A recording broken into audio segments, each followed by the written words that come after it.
जय हिंद साथियों, बहुत बहुत स्वागत है हमारे YouTube चैनल में। साथियों, आज की इस वीडियो में हम बात करने वाले हैं पॉलिटी के MCQ प्रश्न, जो कि यदि आप गवर्नमेंट एग्जाम की तैयारी करते हैं तो यह वीडियो आपके लिए मोस्ट इम्पॉर्टेंट है।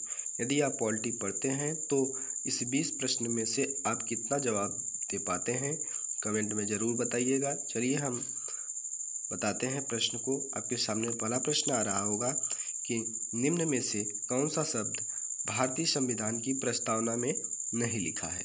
आपके पास 4 ऑप्शन दिए गए हैं। ऑप्शन ए संप्रभु, ऑप्शन बी समाजवादी, ऑप्शन सी राष्ट्रनिरपेक्ष, ऑप्शन डी लोकतांत्रिक। तो साथियों, इसका सही उत्तर हो जाएगा ऑप्शन नंबर सी राष्ट्रनिरपेक्ष, जो कि भारतीय संविधान की प्रस्तावना में नहीं लिखा है। अगला चलते हैं साथियों, दूसरा नंबर प्रश्न, संप्रभु भारत के मामले में कौन सा कथन सही नहीं है। साथियों, आपने पॉलिटी पढ़ा होगा तो लैंग्वेजेस ज़रूर जानते होंगे। तो आपके पास 4 ऑप्शन दिए गए हैं कि भारत किसी देश पर निर्भर नहीं है, ऑप्शन बी भारत किसी अन्य देश का उपनिवेश नहीं है, ऑप्शन सी भारत अपने देश का कोई हिस्सा किसी अन्य देश को दे सकता है, ऑप्शन डी भारत अपने आंतरिक मामलों में संयुक्त राष्ट्र की बात मानने को बाध्य है। संप्रभु का मतलब क्या होता है? अपने आप में स्वतंत्रता तो क्या कर सकता है, लेकिन कौन सा कथन सही नहीं है, ये बात किया है। तो आपका उत्तर हो जाएगा कि भारत अपने आंतरिक मामलों में संयुक्त राष्ट्र की बात मानने को बाध्य है। यहाँ पर ऑप्शन डी इसका सही उत्तर हो जाएगा। अब बात करते हैं साथियों, तीसरा प्रश्न क्या है। तीसरा प्रश्न आपके सामने है कि KM मुंशी का संबंध किससे है। KM मुंशी का संबंध किससे है? संविधान की प्रारूप समिति से, या प्रस्तावना समिति से, या लोक सेवा समिति से, या निम्न में से कोई नहीं। तो साथियों, KM मुंशी का संबंध जो कि तुम्हारा संविधान की प्रारूप समिति से है। आपका चौथा प्रश्न है साथियों, निम्न में से धर्मनिरपेक्ष का सही अर्थ क्या है। सभी धर्म समान है और उन्हें सरकार का समर्थन प्राप्त है, या बी नंबर राष्ट्र धर्म का विशेष महत्व, सी नंबर सरकार द्वारा किसी एक धर्म को संरक्षण देना, डी नंबर निम्न में से कोई नहीं। तो धर्मनिरपेक्ष का मतलब होता है कि सभी धर्म समान हैं और उन्हें सरकार का समर्थन प्राप्त है। धर्मनिरपेक्ष का अर्थ ए होता है। उत्तर आपका ए हो जाएगा। 5वां नंबर प्रश्न है कि भारतीय संविधान में सामाजिक समता का क्या अर्थ है। अवसरों का अभाव या विषमता का अभाव, या समाज के किसी भी वर्ग के लिए विशेषाधिकार की अनुपस्थिति, या निम्न में से कोई नहीं। तो भारतीय संविधान में सामाजिक समता का क्या अर्थ होता है? तो आप जानते हैं कि समाज के किसी भी वर्ग के लिए विशेषाधिकार की अनुपस्थिति। आपका अगला प्रश्न 6वां नंबर, निम्न में से किसने भारतीय संविधान की प्रस्तावना को संविधान का कुंजी नोट कहा था। अर्नेस्ट बारकर ने, या जवाहरलाल नेहरू ने, या डॉक्टर अंबेडकर ने, या नेल्सन मंडेला ने। तो जो कि भारतीय संविधान की प्रस्तावना की कुंजी जो कि अर्नेस्ट बारकर ने कहा था। साथियों, 7वां प्रश्न है आपके सामने। 7वां प्रश्न कह रहा है कि भारतीय संविधान की प्रस्तावना की भाषा को किस देश से लिया गया है।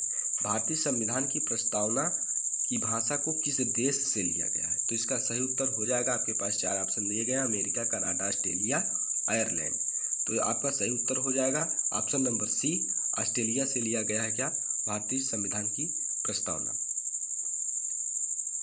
अब आपका अगला प्रश्न है साथियों, 8वां नंबर प्रश्न आपके सामने आ रहा है कि कौन सा संविधान संशोधन कहता है कि मंत्रिमंडल में प्रधानमंत्री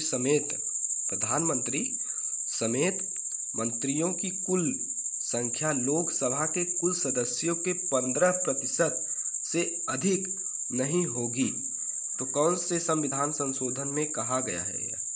तो इसका सही उत्तर हो जाएगा, आपके पास 4 ऑप्शन दिए गए हैं, 91वां संशोधन, या 92वां संशोधन, या 93वां संशोधन, डी 94वां संशोधन। तो इसका सही उत्तर हो जाएगा साथियों 91वां संशोधन। 9वां प्रश्न है कि निम्न में से कौन सा कथन मौलिक कर्तव्य के बारे में गलत है। आपके पास 4 ऑप्शन दिए गए हैं कि 42वें संशोधन अधिनियम 1978 द्वारा हमारे वर्तमान संविधान के भाग 4 में मौलिक कर्तव्य शामिल किए थे, बी, वर्तमान में अनुच्छेद 51A के तहत हमारे संविधान में 11 मौलिक कर्तव्य हैं। या सी, पर्यावरण की रक्षा करना प्रत्येक नागरिक का कर्तव्य है। डी, 86वां संविधान संशोधन अधिनियम कानूनी रूप से 6 से 14 वर्ष के सभी बच्चों को मुफ्त और अनिवार्य शिक्षा का मौलिक अधिकार प्रदान करता है। तो कौन सा कथन गलत है?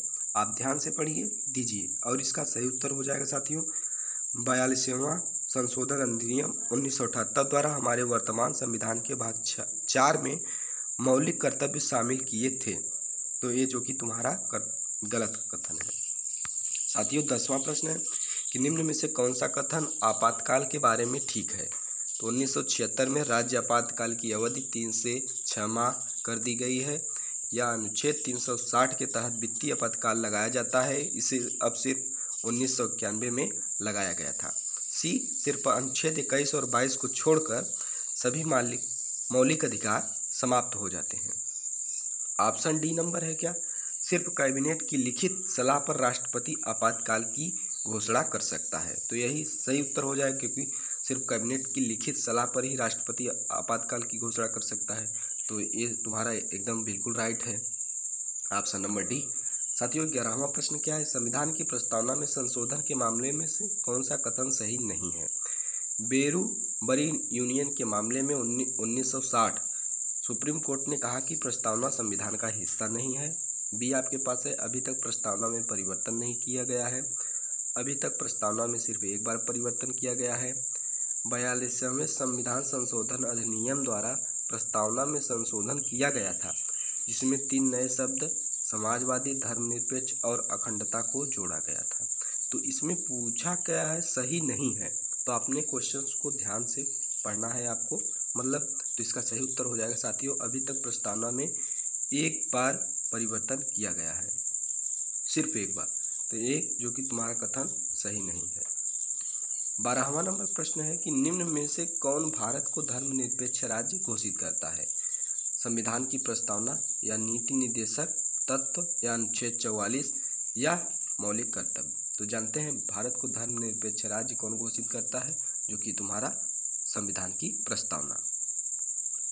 साथियों 13 नंबर प्रश्न है कि शून्यकाल की संसदीय व्यवस्था किस देश की देन है? शून्यकाल की संसदीय व्यवस्था दक्षिण अफ्रीका या अमेरिका या जापान या भारत? तो साथियों इसका सही उत्तर हो जाएगा भारत। 14 नंबर प्रश्न है साथियों कि अल्पसंख्यकों की भाषा, लिपि और संस्कृति का संरक्षण किस अनुच्छेद में है? अनुच्छेद 14, 22, 29 या 28? तो अल्पसंख्यकों की भाषा जो कि जानते हैं अनुच्छेद 29 में है। साथियों 15 नंबर प्रश्न है कि भारतीय संविधान का कौन सा अनुच्छेद प्रेस की स्वतंत्रता की बात करता है? अनुच्छेद 15, अनुच्छेद 24, अनुच्छेद 22, अनुच्छेद 19? तो भारतीय प्रेस की स्वतंत्रता की बात जो कि भारतीय संविधान में कौन सा अनुच्छेद प्रेस की स्वतंत्रता की बात करता है? तो अनुच्छेद हो जाएगा तुम्हारा 19, अनुच्छेद 19। साथियों 16 नंबर प्रश्न है कि भारतीय संसद किसके मिलने से बनती है? लोकसभा, राज्यसभा और राष्ट्रपति द्वारा, लोकसभा राज्यसभा द्वारा, या लोकसभा या राज्यसभा सर्वोच्च न्यायालय और राष्ट्रपति द्वारा, या अविश्वास प्रस्ताव के द्वारा? तो जानते हैं कि भारतीय संसद जो कि लोकसभा, राज्यसभा और राष्ट्रपति द्वारा ही बनती है। अगला प्रश्न है 17 नंबर, निम्न में से कौन सा भारत के राष्ट्रपति की इच्छा तक ही अपने पद पर बना रह सकता है? लोकसभा अध्यक्ष या निर्वाचन आयुक्त या राज्यपाल या उच्च न्यायालय के न्यायाधीश? तो इसका सही उत्तर हो जाएगा ऑप्शन नंबर सी जो कि राज्यपाल। 18 नंबर प्रश्न है साथियों कि निम्न में से कौन संसद के दोनों सदनों में बोलने, अन्य कार्यवाहियों में भाग लेने का अधिकार रखता है परंतु वोट डालने का नहीं? भारत के मुख्य चुनाव आयुक्त या नियंत्रक एवं महालेखा परीक्षक, या वित्त आयोग के अध्यक्ष, या भारत के अटॉर्नी जनरल? तो इसका सही उत्तर हो जाएगा भारत के अटॉर्नी जनरल, जो कि क्या करते हैं, कार्यवाहियों में भाग लेने का अधिकार रखते हैं परंतु वोट डालने का अधिकार नहीं, जो भी कार्य हो रहा है सदनों में। अब बात करते हैं 19 नंबर प्रश्न है साथियों, निम्न में से कौन से चुनाव केंद्रीय निर्वाचन आयोग की देख रेख में आयोजित नहीं किए जाते हैं? भारत के उपराष्ट्रपति का चुनाव, या राज्य विधानमंडलों के चुनाव, या राज्य के स्थानीय निकायों का चुनाव, या लोकसभा व राज्यसभा के चुनाव। साथियों इसका सही उत्तर हो जाएगा ऑप्शन नंबर सी, राज्य के स्थानीय निकायों का चुनाव।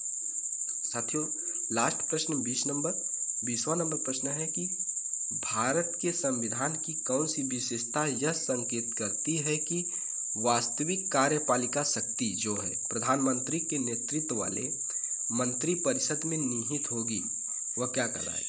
संघवाद, या प्रातिनिधिक विधायिका, या सार्वभौमिक वयस्क मताधिकार, या संसदीय लोकतंत्र।